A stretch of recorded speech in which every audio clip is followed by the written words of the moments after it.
Channels को interview दिया जिसमें आपने कहा कि आप राघोपुर जाएंगे और वहाँ की जनता से बातचीत करेंगे और ये तब डिसाइड होगा कि आप चुनाव लड़ेंगे या नहीं, नहीं। राघोपुर इसलिए जाएंगे कि बाकी सारे सीटों की चर्चा यहाँ पर हो रही है, उन क्षेत्रों में हो रही है। राघोपुर से लोगों ने मेरे नाम से आवेदन दे रखा है, इसलिए मैं वहाँ जाऊँगा और उन लोगों के साथ बैठूंगा। जो मेरा उनसे वादा भी था कि राघोपुर से कौन लड़ेगा, इसकी चर्चा राघव होने से पहले, मैं निश्चित तय करने से पहले निश्चित तौर पर मैं राघोपुर आऊँगा, लोगों के साथ बैठ के निर्णय लिया जाएगा। इसलिए 11 को वहाँ जा रहे हैं, क्योंकि टिकटों के घोषणा का दौर तो आज शुरू हुआ है। 51 जारी हुए हैं, अगले चंद दिनों में 200 नाम भी जारी कर दिए जाएंगे, तो राघोपुर भी उसमें शामिल है। इसलिए मुझे एक दिन राघोपुर जाना है 11 तारीख को। क्योंकि आपने एक बार कहा था कि जन्मभूमि नहीं तो कर्मभूमि, अगर मैं गलत नहीं हूँ आपने ऐसा कहा है, तो क्या विकल्प खुले हुए हैं आपके? बिल्कुल खुला हुआ है भाई, पार्टी जो तय करेगी वो करेंगे। रितेश पांडे को करगहर से सीट मतलब उतारने का क्या क्या संदेश है? पार्टी क्या संदेश दे रही है? सेलिब्रिटी है इसलिए? संदेश ये है, नहीं सेलिब्रिटी हैं इसलिए नहीं, वो करघर के ही हैं। उनका जन्म करघर में हुआ है, उनके पिताजी वहाँ के शिक्षक रहे हैं और करघर में वो पले बढ़े हैं।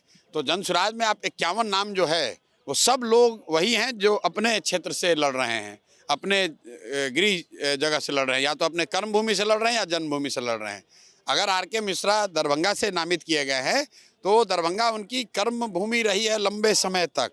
दरभंगा के घर घर में लोग उनके, जब वो आईजी वहाँ रहे हैं तो उनके कार्यकाल को लोग याद करते हैं। और वो ऐसे आदमी को हराने जा रहे हैं जिसकी छवि ये है कि आदमी भूमि माफिया है, जमीन कब्जा करता है। उसके सामने आर.के. मिश्रा से ज़्यादा साफ छवि का आदमी, ईमानदार छवि का व्यक्ति कौन होगा? तो अब दरभंगा की जनता को देखना है। अब आर.के. मिश्रा नहीं लड़ रहे हैं, अब दरभंगा की जनता पर ये जिम्मेवारी है कि आप जमीन कब्जा करने वाले नेता को जिताना चाहते हो कि आपका सेवा करने वाला वहाँ का जो ईमानदार व्यक्ति है उसको जिता कर भेजना चाहते हो, अपने बच्चों का भविष्य बेहतर बनाना चाहते हो। आपकी पार्टी ने वाईबी गिरी। आर.के. मिश्रा अकेले नहीं है। अब अगर वाईबी गिरी मांझी जा रहे हैं तो ये एरिया बाहुबलियों का एरिया है, तो इसीलिए बाहुबलियों का केस लड़ने वाले वाईबी गिरी को वहाँ से भेजा गया है। उस क्षेत्र में तो जितने बाहुबली हैं वो चुनाव लड़ते हैं। जनसुराज में कौन लड़ रहा है? हम लोग कहते हैं हम लोग सरस्वती के उपासक हैं।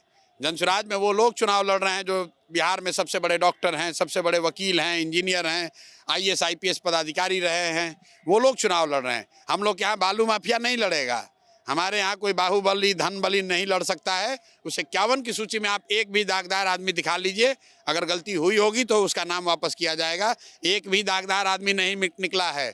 मीडिया वाले बैठे हुए थे, कह रहे जनसुराज का आएगा देखिएगा, ये भी ऐसा ही देंगे। आपको मिल नहीं रहा है तो अब आप लोग न्यूज़ चला रहे हैं कि राघोपुर में क्या होगा। अरे मेरे भाई, जो हो गया है 51 वो देखो, उस 51 में देखो। और इसी बिहार से ऐसे ऐसे लोगों को चुन कर निकाला गया है जिनकी कभी किसी ने परिकल्पना भी नहीं की थी। सहरसा से जिन आपने अपने पार्टी के लंबे समय से कार्यकर्ता रहे हैं, किशोर कुमार, उनको टिकट दिया है। ये कहा जाता है कि लंबे समय तक वो बाहुबलियों के साथ रहते थे और उनकी उस तरीके की छवि रही है पहले। अब किशोर कुमार मुन्ना को अगर आप बाहुबली बताएंगे तो मैं समझता हूं कि आप अपने चैनल पर एक वोट करा लें। अगर वोट में आ जाएगा कि किशोर कुमार मुन्ना बाहुबली हैं, भाई वो 2 बार के वहाँ के विधायक रहे हैं। मैं सहरसा में गांव-गांव पैदल चला हूं और सोनबरसा से विधायक होते थे, जो सीट अब रिजर्व हो गई है। आज भी लोग आपको कहेंगे कि भैया के जाने के बाद से सोनबरसा में विकास रुक गया।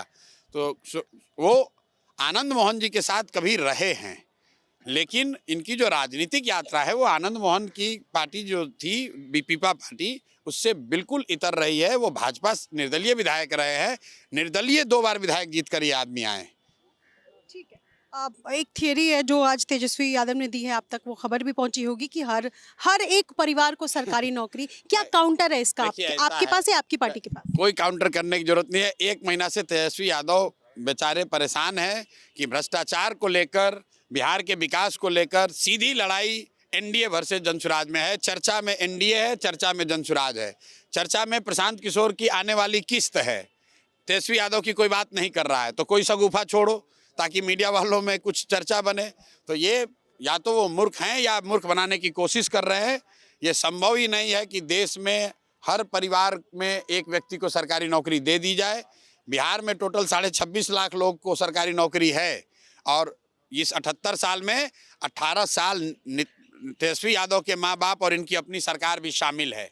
तो ये 18 वर्ष के अपने शासनकाल में बिहार के लोगों को नौकरी नहीं दे पाए और अब कह रहे हैं कि वोट दे दो, तो मैं आऊँगा तो 3.5 करोड़ नौकरी दे दूंगा। भैया मोदी जी ने भी ऐसा ही जाल किया, फेंका था कि हर साल 2 करोड़ नौकरी दे दूंगा।